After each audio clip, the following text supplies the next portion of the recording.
আসসালামু আলাইকুম সবাইকে। একদিন একটি সিংহ গাছের নিচে ঘুমাচ্ছিল। হঠাৎ একটি ছোট ইঁদুর তার গায়ের উপর দৌড়াতে লাগলো। সিংহ রেগে গিয়ে ইঁদুরটিকে ধরে ফেলল।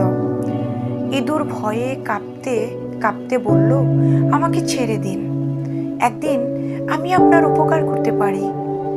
সিংহ হেসে বলল, তুই এত ছোট, তুই আবার আমার কি উপকার করবি? সে ইঁদুরটিকে ছেড়ে দিল। কিছুদিন পর সিংহ শিকারের জালে আটকা পড়ল। সে অনেক চেষ্টা করেও বের হতে পারছিল না। তখন সে ছোট ইঁদুরটি এসে জালের দড়ি কেটে দিল। অল্প সময়ের মধ্যেই সিংহটি মুক্ত হয়ে গেল। এই ছোট গল্প থেকে আমরা শিক্ষা নিতে পারি, কখন কার জীবন কোন পরিস্থিতিতে থাকবে এটা আমরা আসলে কেউই বলতে পারবো না।